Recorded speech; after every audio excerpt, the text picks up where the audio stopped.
This channel does not promote any violent, harmful, or illegal activities. All content provided by this channel is meant for an educational purpose only.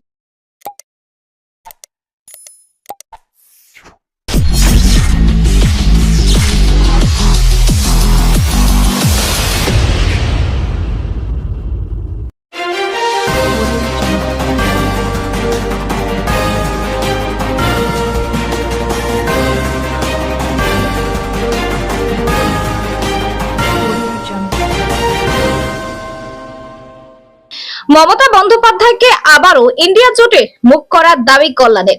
বর্তমান যা পরিস্থিতি, সব বিরোধীদের বলবো মমতা বন্দ্যোপাধ্যায়কে India জোটের মুখ করে দেখুন না। আগামী 6 মাসে ভারতবর্ষ কোথায় যায়? চুঁচুড়ার সভা থেকে বললেন কল্যাণ বন্দ্যোপাধ্যায়। কাশ্মীরে যা হয়েছে সব বিরোধী দল মিলে বলেছি আপনি ব্যবস্থা নিন, আমরা পাশে থাকবো। কিন্তু 4 দিন পার হয়ে গেল, 27 জন মারা গেল কাশ্মীরে, তার জন্য আমরা শোকস্তব্ধ। কিন্তু কুম্ভ মেলায় 100 জন হিন্দু মারা গেল কেন? পার্লামেন্টে আলোচনা চায় কিন্তু করতে দেওয়া হয় না, কোনো সেন্সিটিভ বিষয়ে আলোচনা করতে দেয় না। ভারতবর্ষের অখণ্ডতাকে বজায় রাখার জন্য, সার্বভৌমত্বকে বজায় রাখতে আপনি মোদিজি ব্যবস্থা নিন, প্রতিশোধ নিন, মানুষের আস্থা ফিরিয়ে নিয়ে আসুন। মানুষের আস্থা হারিয়ে গেছে। নাম না করে বিরোধী দলনেতাকে বলেন মেজো ভাই হিন্দু মুসলমানের লড়াই লাগিয়ে রক্তের ওপর দিয়ে গদি পেতে চাইছে। মানুষে মানুষে বিভেদ করে গদি পাওয়া যায় না। রাজা সবার রাজা হয়, যে কোনো ভেদাভেদ করে না। ভারতবর্ষ সেকুলার সংবিধানে বলা আছে এখানে সব ধর্মের মানুষ থাকে। আর বলছে হিন্দু হিন্দু, সনাতন বলছে সনাতন কারা? উত্তরপ্রদেশ, গুজরাট, মহারাষ্ট্রে যারা নিরামিষ খায় তারা সনাতন, আর বাকি জালি হিন্দু ওদের মতে। আমরা বাঙালি হিন্দুরা তাহলে কি? আমরা মানুষের পাশে থাকি। বিরোধী দলনেতা 26 সালে বিরোধী দলনেতা হতে পারবে না। দীঘায় জগন্নাথ মন্দিরের উদ্বোধন হবে নভেম্বর মাসে, ঘোষণা করেছিলেন মমতা বন্দ্যোপাধ্যায়। ওই দিনই কাঁথিতে হরিনাম সংকীর্তন করতে হবে। 2026 পর্যন্ত এরা এই প্রচেষ্টা চালাবে, সবাইকে সতর্ক থাকতে হবে। মুসলিম ভাইদের বলবো আপনারা ওয়াকফ বিল নিয়ে প্রতিবাদ করছেন, করুন। প্রতিবাদ করার অধিকার সবার আছে, কিন্তু কখনোই আইন হাতে তুলে নেবেন না। আইন হাতে তুলে নেওয়ার অধিকার কারও নেই। আর চুঁচুড়ার ঘড়ির মোড়ে তৃণমূল এক প্রতিবাদী সভায় উপস্থিত ছিলেন শ্রীরামপুরের সাংসদ কল্যাণ বন্দ্যোপাধ্যায়, চুঁচুড়ার বিধায়ক অসিত মজুমদার, সভাপতি রঞ্জন ধারা সহ তৃণমূল নেতৃত্ব। চুঁচুড়া থেকে আদির রিপোর্ট, আমার কলকাতা নিউজ। তৃণমূল কংগ্রেসের তপন মজুমদারের ডাকে আজকে যে ঘড়ির মোড়ে মিটিং, জনসমাবেশ,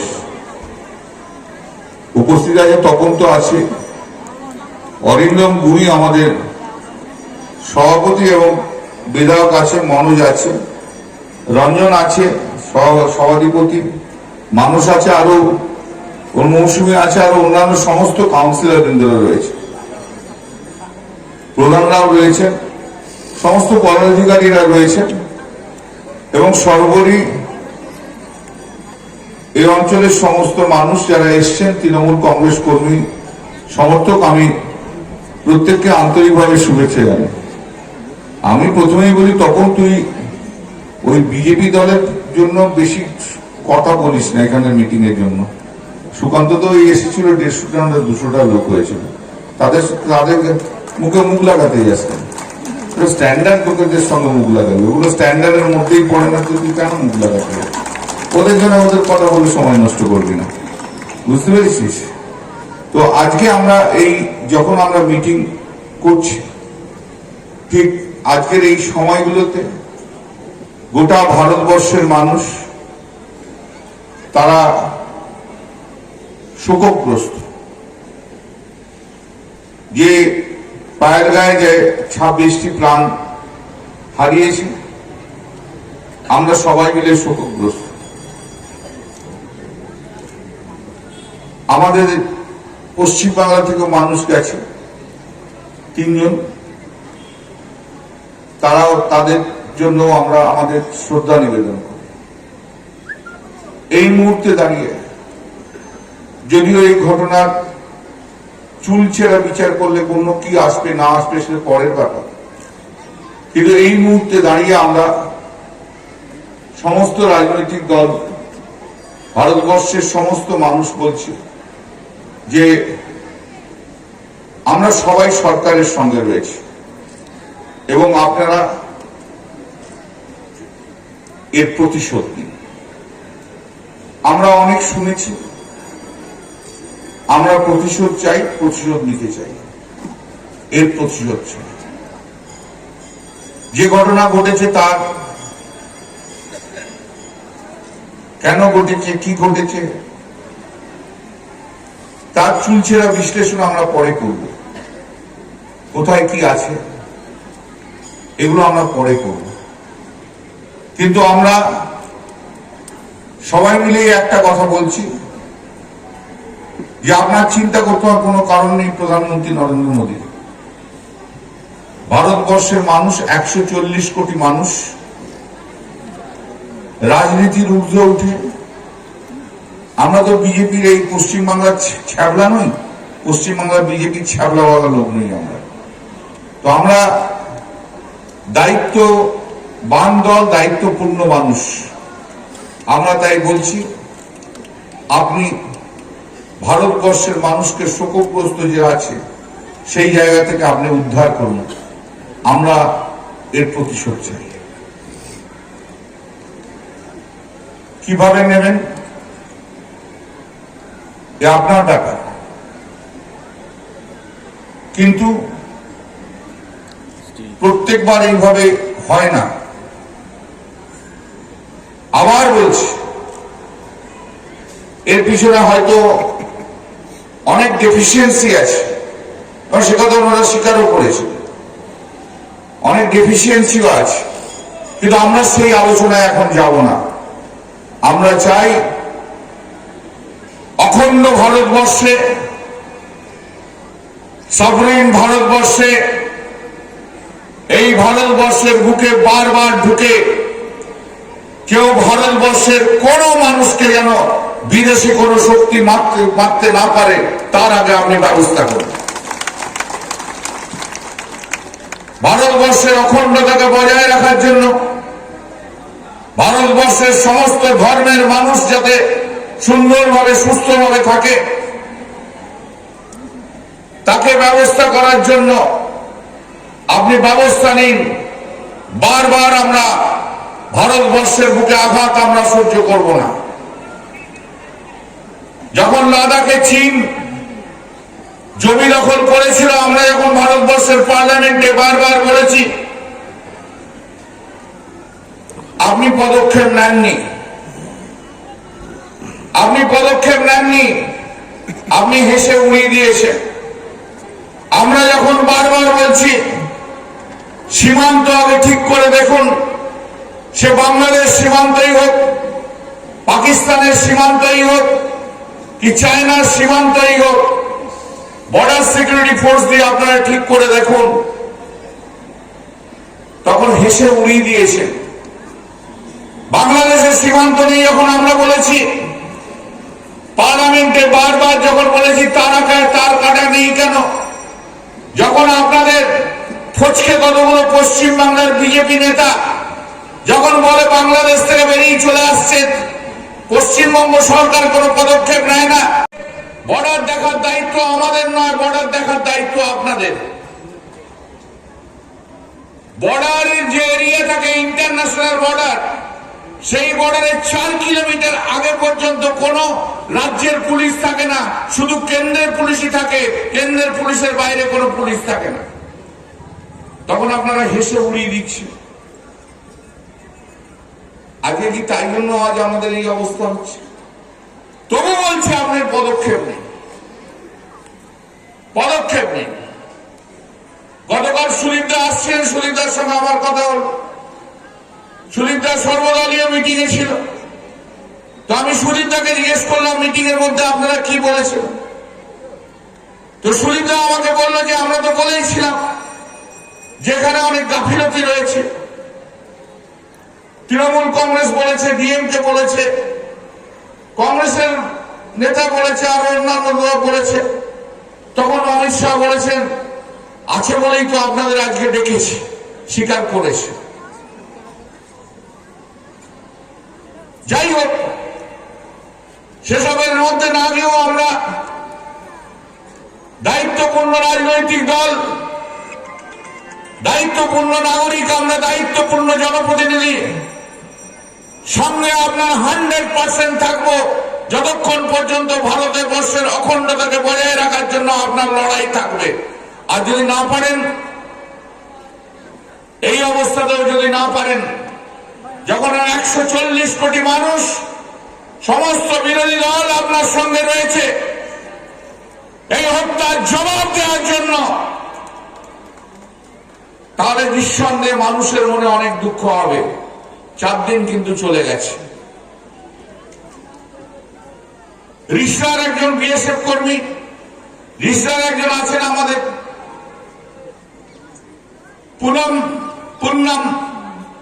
পুনম সাউ, সে 3 দিন আগে ভারতবর্ষে যে বর্ডার থাকে সেই বর্ডারে একটু ভুল করে পাকিস্তানের মধ্যে ঢুকে গেছিল। এরকম অনেক সময় হয়। তারপরে একটা শান্তি মিটিং করে ওগুলোকে এক্সচেঞ্জ করা হয়। কিন্তু এবারে পাকিস্তান আর্মি তাকে ধরে নিয়েছে, তাকে কিছু করেনি, এখনো পর্যন্ত ছাড়েনি। যেহেতু আমার কনস্টিটুয়েন্সির লোক এবং অরিন্দম কাল গিয়েও ছিল তাদের বাড়ি, আরো বিজয় আমার মিউনিসিপ্যালিটির চেয়ারম্যান সবসময় রয়েছে ওখানে।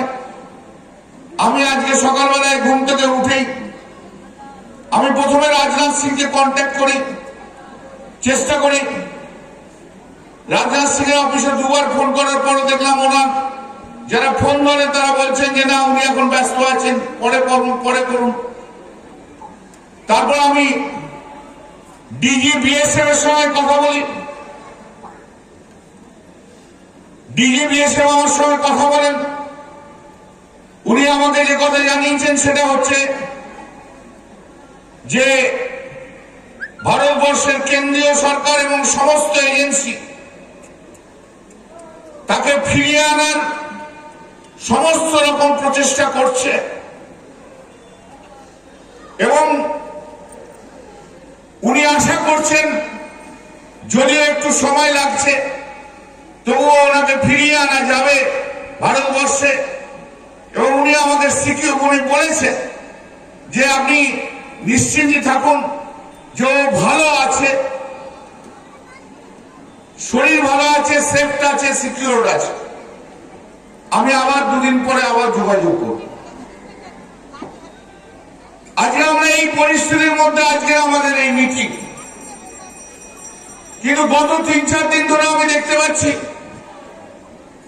যে যখন আমরা সবাই মিলেই বলছি ভারতবর্ষের কেন্দ্রীয় সরকার আমরা তোমাদের সঙ্গে রয়েছি, আজকের এই মুহূর্ত যে মুহূর্তটাকে পেরিয়ে যাওয়ার জন্য আমরা তোমার সঙ্গে রয়েছি, সমালোচনা আমরা পরে করব, তখন দেখছি বিজেপির 2-1টি পাকা রাজনীতিবিদ, স্পেশালি বিরোধী দলের নেতা, তিনি ধর্মের সুশ্রুতি দিয়ে পশ্চিম বাংলাতে আগুন জ্বালানোর চেষ্টা করছেন। করবেন না প্লিজ, কারণ আপনার জীবনের স্বপ্ন তো একটি, আপনি তো অন্য কিছু বলেন না। আপনি শুধু বলছেন যে আমি গদি চাই, গদি চাওয়ার জন্য আমাকে যা ইচ্ছা তাই করতে হবে। আর আমরা বলি মানুষ আগে তারপর অন্য কিছু। এটাই আপনার সঙ্গে আমাদের তফাৎ। ওখানে গদি চাইলে গদি পাওয়া যায় না, ধর্ম লড়িয়ে গদি পাওয়া যায় না, হিন্দু মুসলমান বলে গদি পাওয়া যায় না। গদি পেতে হলে মানুষের মনকে জয় করতে হয়। মানুষকে শত্রু করে কেউ কোনোদিন গদি পেতে পারে না। কোন মানুষকে সত্যি করে, কোন ধর্মের মানুষকে শত্রু করে, কোন জাতির মানুষকে সত্যি করে কখনো গদি পাওয়া যায় না। যিনি রাজা হন তিনি সবার জন্য হন, যিনি রাজা হন তারা পার্টিকুলার কোন ধর্মের জন্য হয় না। হিন্দু হিন্দু হিন্দু করে করছেন, আরে আমরা কি হিন্দু নয় নাকি? একটু কষ্ট করে তুলুন না, আপনি হিন্দু না? কে হিন্দু কিনা? হিন্দু কিনা? হিন্দু কিনা? ও ভাই প্রেস, আমার দিকে না ওদিকে দেখাও না, দেখাও না। আপনারা হিন্দু, আপনারা হিন্দু। ওরে সুকান্ত, তোর তো মাত্র 100 গালায় হিন্দু ছিল। এখানে দেখে যা 25,000 লোকের হিন্দু তৃণমূল কংগ্রেসের সামনে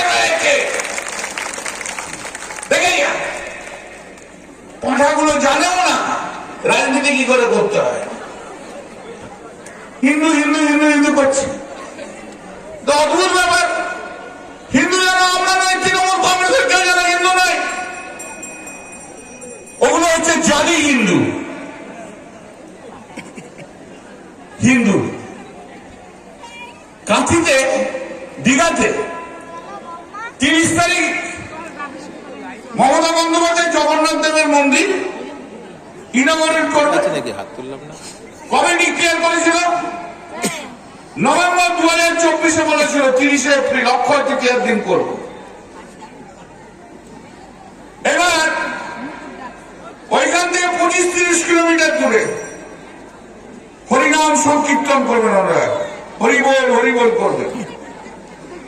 ওই দিনই করতে হবে, এর আগে কখনো হয়নি। একটা নাম নিয়ে চলে এসে স্মোক স্ক্রিন, ওটা হচ্ছে নামটা, একটা নাম আছে কিন্তু ওটা একটা বেনামি আছে। আসলে তিনি শুভেন্দু বাবু করবেন আর কি। তা উনি বলছেন, মাইকে বলছেন যে এখানে হিন্দুরা নাম সংকীর্তন করবে, আর ওখানে সব জালি হিন্দুরা যাচ্ছে। ভাবুন আপনি, জগন্নাথ দেবের মন্দির 30শে এপ্রিল লক্ষ লক্ষ হিন্দু যাবে সেই জগন্নাথ দেবের মন্দির, যেখানে ওপেনিং হবে, ইনাগোরেশন হবে, আর ওদের এই শুভেন্দু বাবু বলছে ওখানে সব জালি হিন্দু যাচ্ছে। এই ছেলেটাকে নিয়ে কি করবেন বলুন তো? এর মাথাও খারাপ, পেটও খারাপ, সব খারাপ। একে নিয়ে কি করবেন বলুন তো? বলে আমরা নাকি জালি হিন্দু, উনি নাকি সত্যি হিন্দু, সনাতনী ধর্মের হিন্দু। তা আমি অনেক ভেবে চিন্তে দেখলাম, আচ্ছা ওরা সনাতন হিন্দু বলতে কাদের বলছে? সনাতনী হিন্দু। ভেবে চিন্তে দেখলাম যে সনাতনী হিন্দু বলতে ওরা বলছে ভাই উত্তরপ্রদেশের হিন্দু, গুজরাটের হিন্দু, মহারাষ্ট্রের হিন্দু, এই যে যারা হিন্দু রয়েছে ভেস্টেজ খায়, শুধু শ্রীরাম বলে, তারা হচ্ছে আসলে হিন্দু। আর বাঙালি হিন্দুরা হিন্দু নয়। মানে আমি মা কালী পুজো করে হিন্দু, আমি হিন্দু নয়। আপনি শিব পুজো করে হিন্দু, আপনি হিন্দু নন। আপনি মনসা পুজো করে হিন্দু, আপনি হিন্দু নন। আপনি ষষ্ঠীর দিন উপোস করেন, আপনি ষষ্ঠী পুজো হিন্দু, হিন্দু নয়। শুধু হিন্দু হবে ওদের মধ্যে তারাই যারা শুধু জয় শ্রীরাম বলবে, আর উত্তরপ্রদেশ আর গুজরাটের হিন্দুগুলোকে ফলো করবে, পিছন পিছন পিছন পিছন পিছন পিছন পিছন পিছন দৌড়বে। ওরা হচ্ছে নাকি হিন্দু। আর আমরা বাঙালি হিন্দুরা হিন্দু নয়। কিন্তু আমরা যারা মা কালীর পুজো করি, দুর্গার পুজো করি, শিবের পুজো করি, হনুমানজির পুজো করি, জগন্নাথ দেবের পুজো করি, আমরা নাকি হিন্দু নই। আমরা সনাতনী হিন্দু নয়, ওরাই শুধু সনাতনী হিন্দু। কারণ গুজরাট থেকে ওদের বাবা মোদী দাঁড়িয়ে রয়েছে, কাকা অমিত শাহ রয়েছে, অর্থাৎ ওই হিন্দুগুলোই হিন্দু, আর হিন্দুগুলো হিন্দু নয়। তুমিও নাও কিন্তু, হ্যাঁ তুমি আমার এগেন্সে নিউজ করো, যাই করো, ওদের চোখে তুমিও হিন্দু নাও, কিন্তু তুমিও হিন্দু না। তোমাকে আমি দেখিনি কখনো এখনো মাথায় টেপটি মেরে জয় শ্রীরাম জয় শ্রীরাম করতে করতে, দুর্গা মন্দিরে পাঁচা করতে দেখেছি। তুমি আমার এগেন্সে নিউজ করলে তুমিও কিন্তু হিন্দু নাও ওদের ভাষায়। এ আবার কি হিন্দু ডেফিনিশন হচ্ছে? ভাগ করে দাও, ভাগ করে দাও, ভাগ করে খাও। যদি ভাগ করে দিতে পারো সবাইকার মধ্যে দিয়ে, তবে উনি ক্ষমতায় আসেন। উনি ক্ষমতায় আসতে চান পশ্চিম বাংলার বুকে রক্ত ঝরিয়ে, পশ্চিম বাংলার বুকে ক্ষমতায় আসতে চান। পশ্চিম বাংলার বুকে রক্ত ঝরিয়ে ওনারা ক্ষমতায় আসতে চান। সেই রক্ত কি করে ঝরবে?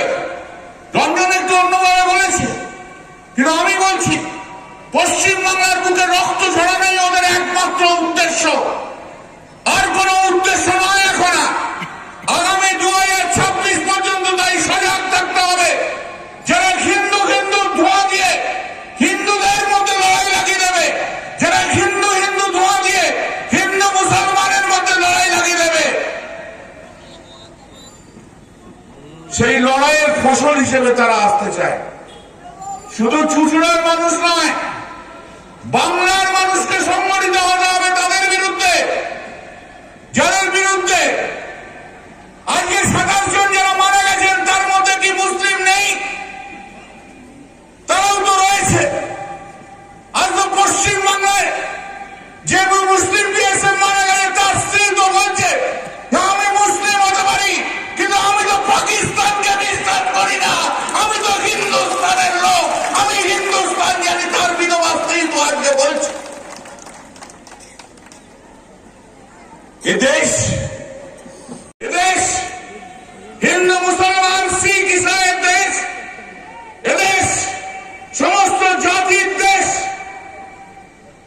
সেই দেশকে কেউ যেন ভেঙে না দেওয়ার চেষ্টা করে। এই পশ্চিমবাংলায় রামকৃষ্ণের পশ্চিমবাংলা, স্বামী বিবেকানন্দের পশ্চিমবাংলা, রবীন্দ্রনাথের পশ্চিমবাংলা, নজরুলের পশ্চিমবাংলা, যা যে মনীষীরা বলেছিলেন সর্বধর্ম সমন্বয়, সমস্ত ধর্মের মানুষকে নিয়ে চলতে হবে, এই মনীষীরা বলেছিলেন। আর আজকে বিজেপির নেতারা কি বলছে? না, হিন্দুত্ববাদ নিয়ে চলতে হবে। কত বড় হিন্দু বুঝুন, কত বড় হিন্দু! যারা রামকৃষ্ণদেবকেও সরিয়ে দিতে চাইছে, স্বামী বিবেকানন্দকেও সরিয়ে দিতে চাইছে, নজরুলকেও সরিয়ে দিতে চাইছে।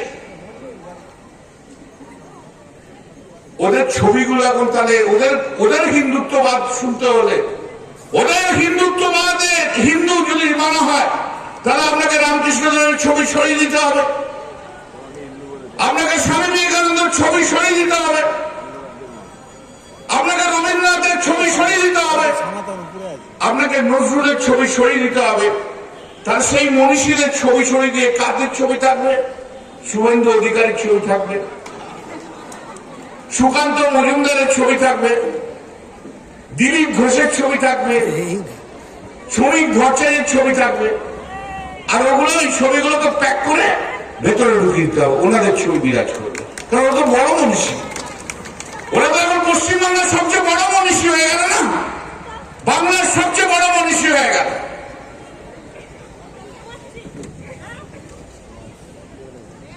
তো কি করে? আপনাদেরও সজাগ হতে হবে। এমন একটা সময়ের মধ্যে দিয়ে, মুহূর্তের মধ্যে দিয়ে আমরা পৌঁছেছি, যারা এইসব হিন্দুত্ববাদের কথা বলে তারা হিন্দু নয়। আমি মন্দিরে পুজো করি, আমি মন্দিরে বসে পুজো করি, আর ওরা মন্দিরের বাইরে বাঁদর নাচ নাচে। ওরা পুজো করতে জানে না, বাঁদর নাচ নাচতে জানে। আমাদের শেখাবেন না? আমরা জানি কোন ধর্মটা কি, ধর্মের পাঠ আমাদের দিতে হবে না। আমরা যে পরের মাকে না ভালোবাসতে পারে সে কখনো নিজের মাকে ভালোবাসতে পারে না।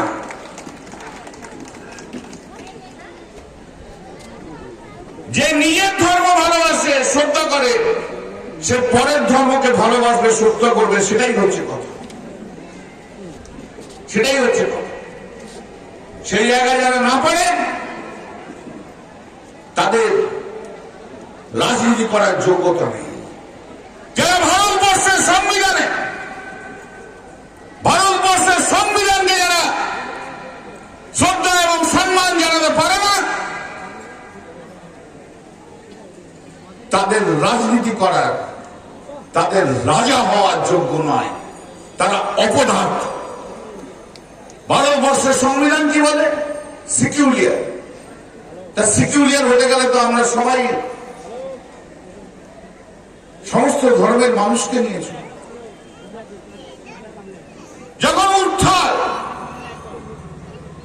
উত্থাল গোটা ভারতবর্ষ, ওয়াকফের আইন নিয়ে যখন গোটা ভারতবর্ষ উত্তাল,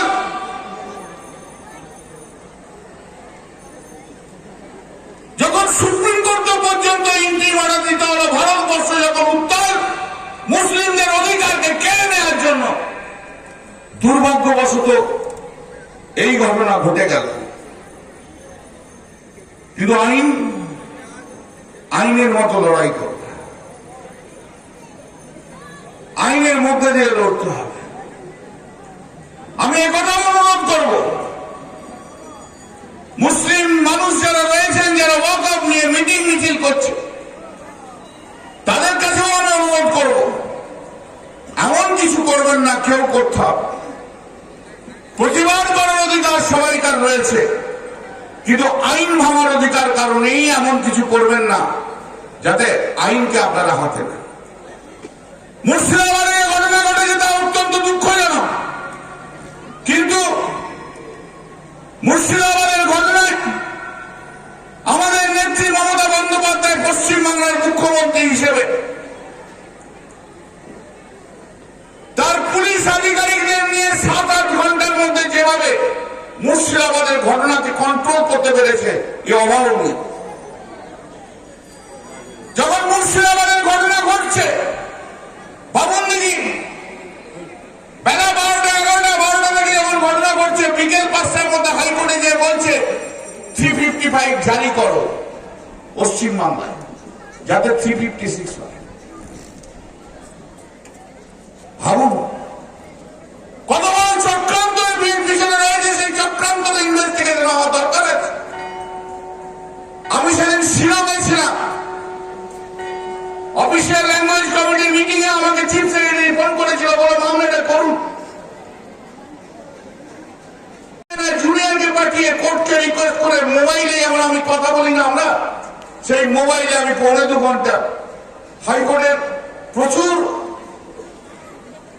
দয়া বলতে হবে যে আমাকে মোবাইলে মামলা করতে দিয়েছে, সেদিনকে আটকেছে। পরের দিন থেকে সুপ্রিম কোর্টে দৌড়চ্ছে শুধু 355 করো, 356 করো। আসল উদ্দেশ্যটা কি? যে কোনো উপায়ে একটা ঝামেলা লাগাও, ঝামেলা লাগিয়ে পশ্চিমবাংলায় 356 করবো, এই ঝামেলা লাগাও। কারণ মেজবাবুকে যে মুখ্যমন্ত্রী হতে হবে গো, মেজবাবুকে যে মুখ্যমন্ত্রী হতে হবে, মেজবাবুকে মুখ্যমন্ত্রী হওয়ার জন্য কি কি চাই? সিএসএফ চাই, পিএসএফ চাই, গভর্নর চাই, ইলেকশন কমিশন চাই, 356 চাই, সবাইকে খুন করতে চাই, রক্ত চাই, বাংলার বুকে হিন্দু মুসলিমের রক্ত চাই। তার উপর দিয়ে যাবেন মেজবাবু আস্তে আস্তে যে আমি মুখ্যমন্ত্রী হয়েছি গো, আমি যে মুখ্যমন্ত্রী হয়েছি গো, আমার মুখ্যমন্ত্রীর জন্য অনেক রক্ত চাই, প্রচুর রক্ত চাই, রক্ত খেলাও রক্ত খাবো, কিন্তু আমি তো মুখ্যমন্ত্রী হবো যে, আমি সব ধর্মে ধর্মে লড়াই লাগাবো, আমি সব জায়গায় ঝামেলা লাগাবো, আমি 26,000 লোকের চাকরি খেয়ে নিয়ে বলবো এই 26,000 লোকের চাকরি কেন গেল, আমি খাবো। আমি কিন্তু খাবো 26,000 লোকের চাকরি। কোর্টে দৌড়বো, কোর্টে গিয়ে মামলা করবো, 2-4টে লরিয়ার দেবো, ওরা সব অ্যাপয়েন্টমেন্ট ক্যান্সেল করো, সব অ্যাপয়েন্টমেন্ট ক্যান্সেল হয়ে গেল। তারপর তাদের সামনে গিয়ে বলো কেন 26,000 লোকের চাকরি গেল। ওরে মূর্খ, তোর মুখোশ খুলে গেছে পশ্চিম বাংলার বুকে, বাংলা জেনে গেছে তুই কে। ও অবশ্য নিজেকে এখন রিসেন্টলি বলেছে ও মোদির বাচ্চা বলে, নিজেই বলেছে। আমরা তো জানতাম শিশুর অধিকারীর বাচ্চা, কিন্তু এখন তো রিসেন্টলি বলছে মোদির বাচ্চা। যাই হোক, ও নিজেই জানে ও কি বলছে, আমি কিছুই বুঝতে পারছি। ভাই কোন পরিস্থিতি নিয়ে বাবার নাম পাল্টে যায় এটা আমার জানা ছিল, মানে মুখ্যমন্ত্রী হতে গেলে বাবার নাম পাল্টে যাবে এটা আমি জানি না। বাবার নামে কি বাবার নামও পাল্টে ফেলছে, কারণ ও মুখ্যমন্ত্রী হতে হবে, ওরা মোদির বাচ্চা, মোদির বাচ্চা। দেখলেন তো সিসিং ভিডিও, তাই মোদির বাচ্চা, বাবার নামও পাল্টে গেছে। যাক, কিন্তু মেজবাবু আপনি দূরের কথা, মুখ্যমন্ত্রী হওয়া তো দূরের কথা, আপনি কিন্তু 2026-এ বিরোধী দল নেতাও হতে পারবেন না, এটুকু আপনাকে বাংলা মানুষ যার প্রতি বিশ্বাস করে তার নাম মমতা বন্দ্যোপাধ্যায়। এ বাংলা যাকে বিশ্বাস করে তার নাম হচ্ছে তৃণমূল কংগ্রেস। আর আপনাদের কাছে আমার অনুরোধ, যে সময়ের মধ্যে দিয়ে যাচ্ছি নিজেদের সবাই সংযত রেখে বিশ্বাস রাখুন মমতা বন্দ্যোপাধ্যায়ের উপর। আগামী দিনের আশার আলো যিনি দেখাবেন তার নাম মমতা বন্দ্যোপাধ্যায়। আমি তো অনেকদিন আগে, আজ থেকে 7-8 মাস আগে দিল্লির বুকে আমি বলেছিলাম যে যদি নরেন্দ্র মোদীকে সরাতে হয় তাহলে ইন্ডিয়া জোটের নেতৃত্ব দেওয়া উচিত মমতা বন্দ্যোপাধ্যায়ের হাতে, তবেই নরেন্দ্র মোদী ঘটবে। আজও কিন্তু ভারতবর্ষের বিভিন্ন প্রান্তে আমি যাই, ওয়াকআপ নিয়ে আমি গেছি, যতই অনেক বক্তৃতা অনেক জায়গায় রেখেছি, প্রতিদিন আমার কাছে ইনভিটেশন আসে, আজ হয় রাজ্যে, নাহলে ওই রাজ্যে আসুন আপনি বক্তৃতা দিতে, আমার সময় হয়। কিন্তু আমি ভারতবর্ষের বিভিন্ন প্রান্তে যে আমাকে সবাই যে সম্মান দেখিয়েছে, সেই সম্মান আমি বলতে পারবো না। আমি বিগলিত মানুষের কাছে আমি কৃতজ্ঞ। তার সঙ্গে একটা কথা বলেছে, আপ তো दीदी का सैनिक है ना, इसलिए तो आपके ऊपर हम लोग भरोसा करते हैं। দিদিকে মমতা বন্দ্যোপাধ্যায়কে ভরসা করে ভারতবর্ষের মানুষ ভরসা করে মমতা বন্দ্যোপাধ্যায়। আমি কোন ছোট বড় কাউকে করছি না। আমি আজও হাত জোর করে ইন্ডিয়া অ্যালায়েন্সের সমস্ত নেতাদের কাছে বলবো, ঠান্ডা মাথায় চিন্তা করুন, যে সময়টা এখন এসছে, এই সময়ে সমস্ত বিরোধী দল একসঙ্গে থেকে লড়তে গেলে সেই লড়াইয়ে প্রথম মুখটা দয়া করে মমতা বন্দ্যোপাধ্যায়কে দিয়ে দেখুন না, 6 মাসে, আগামী 6 মাস ভারতবর্ষে কোন জায়গায়।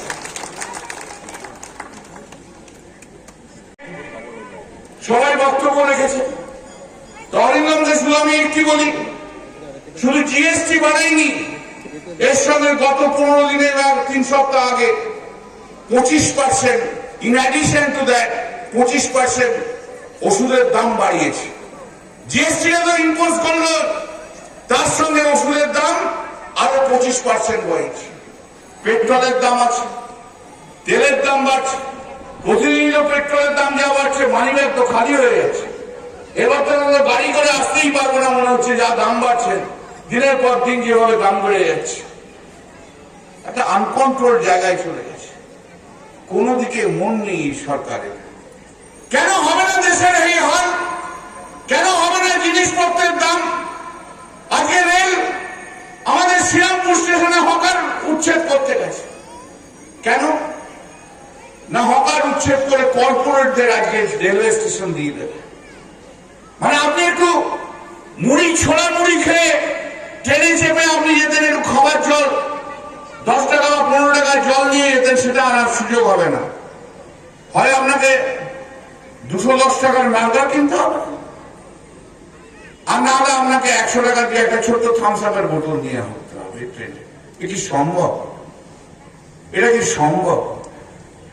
যে মানুষরা ডেলি যাতায়াত করে তারা খাবার জল পাবে না? আরে ভাই, ছোট থেকেই তো আমরা দেখে এসছি, মুড়ি, ঝাল মুড়ি, বাদাম ভাজা, হ্যাঁ, এইসব নিয়েই তো চকলেট, সিঙ্গারা, ট্রেনে হকারি করে কত মানুষ চলে, কত মানুষের জীবন চলে। আজ তাদের দিকে তাকানোর দরকার নেই, সেই গরিব মানুষদের দিকে তাকানোর দরকার নেই। কর্পোরেট লবিকে আজকে বাঁচাতে হবে। আগে সরকারের কি কাজ ছিল? সরকারের কাজ ছিল রেল চালানো, সরকারের কাজ ছিল বিমান চালানো, সরকারের কাজ ছিল পোস্ট অফিস চালানো। আজ কি কাজ রয়েছে? কর্পোরেটরা চালাবে রেল, কর্পোরেটরা চালাবে বিমান, কর্পোরেটরা চালাবে পোস্ট অফিস।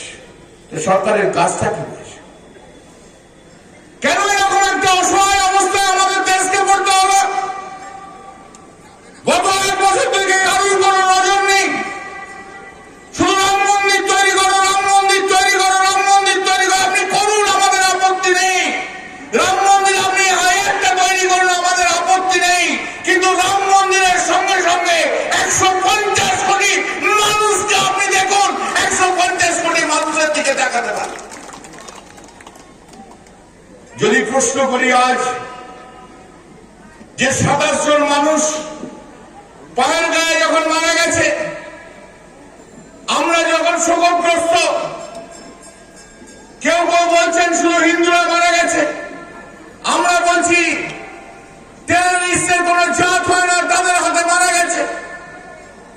ঠিক সেই সময় তাহলে যদি আমি প্রশ্ন করি, যোগীজির আমলে কুম্ভ মেলায় 100 জন যে হিন্দু মারা গেল, তার জন্য আপনারা কি করবেন? হিন্দু মারলকে, ভারতবর্ষের বুকে হিন্দু মারলেন বিজেপি, নরেন্দ্র মোদী, আদিত্য নারায়ণ যোগী কুম্ভ মেলার নামে শয়ে শয়ে হিন্দুকে ওই কুম্ভ মেলায় মেরেছে, তার উত্তর কি হবে? হিন্দু হিন্দু করছে, তার উত্তর কি হবে? যদি 27 জনের জন্য আমরা শোকগ্রস্ত হই, কেন আমরা 100 জন হিন্দু যারা কুম্ভ মেলাতে আদিত্য নারায়ণ যোগী মারল, নরেন্দ্র মোদীর জন্য মারা গেল, তাহলে তাদের জন্য কেন শোকগ্রস্ত হব? পার্লামেন্টে উচ্চবাদ ছিল, আমরা আলোচনা চাই, আলোচনা করতে আমাদের দেওয়া হয়নি, আমাদের আলোচনা করতে দেওয়া হয়নি। আমরা সমস্ত বিরোধী দল বলেছিলাম আলোচনা করতে দিন, মন্ত্রীর উত্তর চাই, বলল আলোচনা হবে না, মন্ত্রী উত্তর দেবে না। কোন ইম্পর্টেন্ট বাজেটে আমাদের আলোচনা করতে দেওয়া হয় না লোকসভায়। আমরা লোকসভায় নির্বাচিত প্রতিনিধি, আপনারা ভোট দেন বলে আমরা জিতি, আর আপনাদের সঙ্গে আমাদের ডাইরেক্ট সম্পর্ক।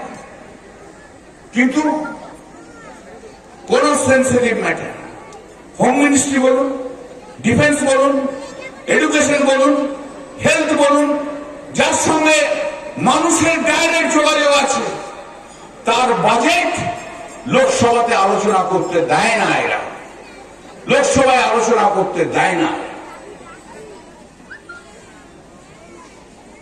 আজকের এই মুহূর্তে দাঁড়িয়ে আবার আমি বলছি, যখন শোকস্তব্ধ ভারতবর্ষ, আমি ভেবেছিলাম কালকে তখনকে বলবো মিটিংটা ক্যান্সেল কর, আমি পরে করব, কিন্তু তাই হোক, তবু আমি এসছি। এই মুহূর্তে দাঁড়িয়ে আমি বেশি কথা আমি আজকে বলবো না। আমি চাই না আমার বক্তব্যের মধ্যে দিয়ে কোনো কিছু আসুক যার থেকে অন্য কোনো চিন্তা ভাবনা আসে। আমি আবার বলছি, ভারতবর্ষের অখণ্ডতাকে বজায় রাখার জন্য, ভারতবর্ষের সার্বভৌমত্বকে বজায় রাখার জন্য, ভারতবর্ষের সমস্ত ধর্মের মানুষের সম্পর্ককে বজায় রাখার জন্য আপনি মোদীজি পদক্ষেপ নিন। আমরা সবাই আপনার সঙ্গে আছি। আমরা চাই এর প্রতিশোধ দিতে হবে। আমরা সেই দিকে তাকিয়ে আছি। 4 দিন হয়ে গেছে আপনি বক্তৃতা দিয়েছেন, আপনাকে আমরা সম্মান করি, আমি প্রধানমন্ত্রী হিসেবে আপনাকে সম্মান করি। মানুষের আস্থা ফিরিয়ে নিয়ে আসুন। আপনি মানুষের আস্থা হারিয়ে ফেলেছেন, মানুষের আস্থা ফিরিয়ে নিয়ে আসুন। আপনার কাছে এই অনুরোধ করি। আমি কথা দিয়ে যাচ্ছি, আবার 1-1.5 মাস পর আবার আমি এই অঞ্চলে আসবো, আপনাদের কাছে বক্তব্য রাখবো, অনেক সাবজেক্টে বক্তব্য রাখবো।